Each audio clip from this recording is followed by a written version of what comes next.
కానీ ఫలితాలు మీరు చూస్తున్నారు. మొదటి విడత ఫలితాలే మీరు చూస్తున్నారు. సాధారణంగా ఏమవుతుందంటే మీకు మీ ద్వారా ప్రజలకు ఒక విషయాన్ని నేను గుర్తు చేస్తున్నా. సాధారణంగా జరిగేటువంటి పరిస్థితులు ఏంటంటే ఎప్పుడు స్థానిక సంస్థల ఎన్నికలు వచ్చినా ఒక ప్రభుత్వం ఉన్నప్పుడు అధికార పార్టీ యొక్క స్థానిక సంస్థల ప్రజాప్రతినిధులు ఎక్కువగా గెలవడం అనేది ఒక ఆనవాయితీ ఉంటుంది. అది ఎప్పుడు ఆ ఆనవాయితీకి ఇప్పుడు భిన్నం ఉంది. కారణం నేను మొదటి నుంచి చెప్తూ వస్తున్నాయి మాట. ఏ ప్రభుత్వం అయితే ప్రజల విశ్వాసం పొంది అప్పుడు వాళ్ళ ఆ ప్రభుత్వానికి అనుకూలమైన ఫలితాలు వస్తాయి. అది లేనప్పుడు కేవలం అధికార పార్టీ ఉంది కాబట్టి వాళ్ళకి అనుకూలంగా ఫలితం రాదు. ప్రజలు తమ సమ్మతిని నిరసనను వ్యక్తం చేయడానికి గ్రామ పంచాయతీ ఎన్నికలు ఒక అవకాశం, ఒక సాధనం అనుకుంటున్నారు. అందుకోసమే వాళ్ళు ఎంత డబ్బు ఖర్చు పెట్టినా, ఎంత అధికార దుర్వినియోగం చేసినా ఇక మేమే ఉంటాం, రేపు తెల్లారితే మాతోనికెర వచ్చేది ఉంటుందని రాష్ట్ర వ్యాప్తంగా వాళ్ళ మంత్రులు, వాళ్ళ ఎమ్మెల్యేలు ఎంత ప్రగల్భాలు వాళ్ళకి ఎంత మాట్లాడి బెదిరింపులకు పాల్పడి ఎన్నో చేసినా కూడా చాలా జిల్లాలలో టగాఫార్ ఉంది. కొన్ని జిల్లాలలో బీఆర్ఎస్ఏ ఆధిక్యంలో ఉంది. ఎక్కడ కూడా వాళ్ళు అనుకున్నట్లు మేమేదో ఇట్లా ఊదేస్తాం, ఇక లేకుండా చేస్తాం, ఇక తెలివి ఉండి లేని మాటలు చాలా మాట్లాడారు. అటువంటి మాటలు నేను ఉటంకించదలుచుకోలేదు కూడా. రాష్ట్ర వ్యాప్తంగా నేను చెప్పేది. కానీ ఫలితాలు ప్రజలు చాలా క్లియర్గా ఉన్నారు.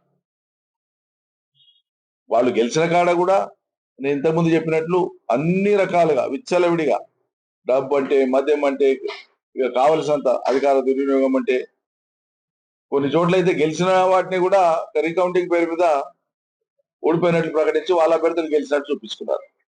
అదే ఎలక్షన్ పెటిషన్ వేస్తాం, కోర్టులో తేలుస్తాం, పెద్ద ఇష్యూ కాదు. కానీ ఇంత అపహాస్యం చేస్తారా?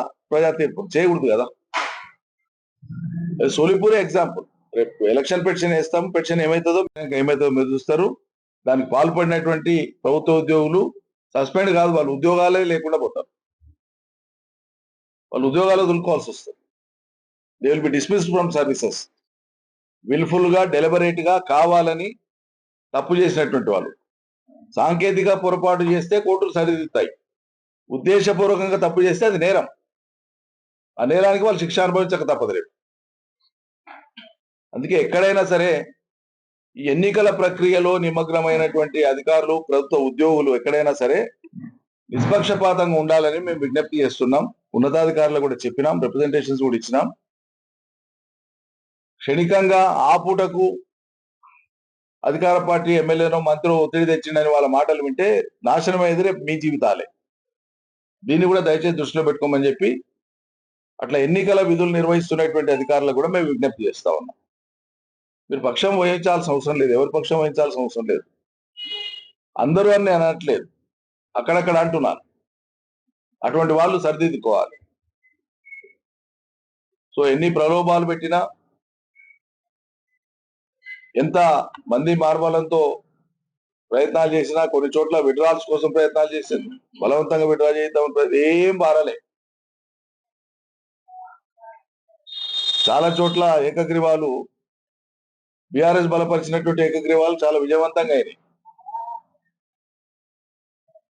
పోయినసారి మేము అధికారంలో ఉన్నప్పుడు గ్రామ పంచాయతీ ఎన్నికలు వస్తే రాష్ట్ర వ్యాప్తంగా సగటున ప్రతి అసెంబ్లీ నియోజకవర్గంలో 5 నుంచి 10 సర్పంచ్లకు మించి ప్రతిపక్ష పార్టీకి రాలే.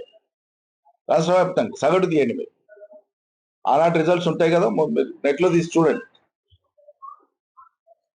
అంటే అదేంటి, ఓ ప్రభుత్వం మీద విశ్వాసం ఉన్నప్పుడు స్థానిక సంస్థల ఎన్నికలలో ప్రజలు అటు మొగ్గు చూపుతారనడానికి అది ఒక తార్కాణం.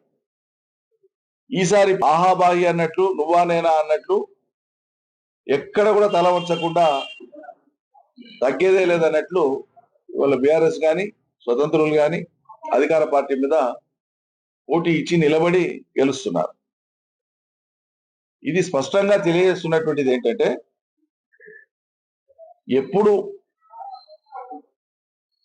రాజకీయ పార్టీల గుర్తుల మీద ఎన్నికలు వచ్చినా